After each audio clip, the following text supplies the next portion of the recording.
Who am I? Who are you? Who are we?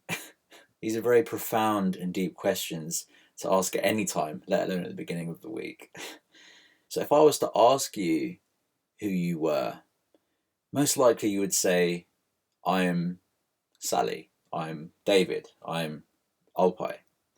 But is that really who you are? Really, your name is just a collection of letters of the alphabet. Does that really constitute who you genuinely are? For example, I was going to be named someone completely different before my parents had a change of heart. Does that previous name make me who I was? Was I defined by that person's name rather than the name that I currently have?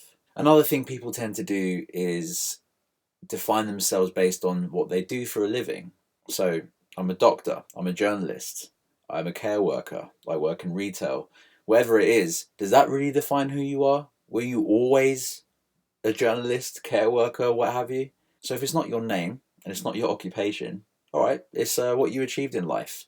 I have this degree, I have this master's degree, I have this undergraduate degree, I have these GCSEs, these A levels, these qualifications. But there was a time in your life when you didn't have those things. You were still that person before you had those qualifications. It's the same thing when you say, I'm the wife or the husband of this person. You weren't always married to that person, you weren't always with that person. So, what about the set of experiences that you've had? In your gap year, you might have gone travelling, you might have joined the surfing society when you're at university. But what about the you that was before those sets of experiences? Surely you existed before you went travelling to find yourself. Surely you existed before you joined that surfing society at uni. Even if you look at your body as it is now, as when you were a child, that's completely changed. Your whole physiological makeup has completely changed. Your teeth aren't the same. Your bone structure isn't the same. Your muscle density isn't the same. Your height has changed. Everything about your body is different. The body that you were in when you were a child is now a completely different one 10, 20, 30 years later. It's similar with your belief system and values. You don't have the same beliefs and values as you did when you were a child, just as how you're probably not going to have the same ones now as you do in the future. So if all these things don't really make up who you truly are, then who are you? You've always been there. Ever since you can remember, ever since your awareness and consciousness turned on, you have been there watching your experiences. I like to think of it as your own personal TV show. We all have our favourite TV shows or films that we like to watch. When you get fully engrossed in a really good film or TV show, it engages your attention fully. When the sound, visuals, and plot all sync up in a really interesting way, you actually forget where you are and you're fully engaged in this piece of fiction in front of you. In a kind of weird way, that's what's happening with all of us. We are all kind of engaged in our own TV shows and we actually forget that we're sitting in a room watching it. So I think one of the answers to the question, who am I, is I'm the person who is experiencing everything around me. I am the experiencer. I am the seer. I am the noticer of everything. My thoughts, my feelings, the objects around me, and my own kind of plot. So if we just pay attention to this inner consciousness and awareness, it has a great power and ability to fully focus its awareness on any one thing at any one time. This is how you can get truly lost in your thoughts and truly lost in your own feelings, truly lost in the situations that's happening around you, just like when you watch a good TV show.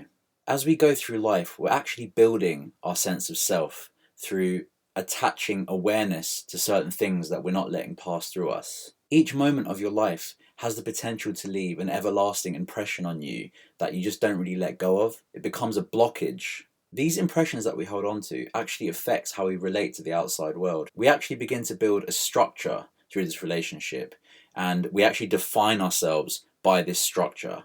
In this way, we all build our own personal conceptual models of who we are. It's these models themselves that we actually cling on to because we feel secure in them, but actually it's more like a false sense of security. Now, this is something that we all generally do, but I feel like society perpetuates this even more. If you get good at building who you are and building this conceptual model, society can actually reward or punish you based on these behaviours. In a way, I think this is why we all put on different masks and facades. You can clearly see that you're different when you're at work to when you're at home. Maybe at work you're trying to be a bit more closed. You're not as natural as when you are at home. But even when you're at home, is that truly how you want to be? Or is it just because That's the way that you think that you're meant to be based on your conceptual model. As you begin to go down this path of questioning who you are, questioning your own personal model, you begin to realize that all disturbance you feel is when this model is being put into question. You actually selectively create blockages that doesn't fit your existing impressions. These blockages actually get in the way of your moment-to-moment experience. So let's think of an example. Let's say in a previous relationship you both had a favourite song. Now every time you heard this song together, you felt joy, laughter, love. Now after you broke up, the way you felt about that song changed. It became more about the pain of the loss of that love and joy.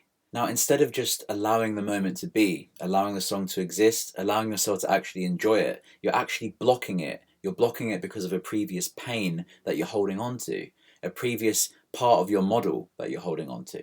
In instances like this, our consciousness and awareness is selectively focusing on one point and not letting it pass through you, just like any other moment should.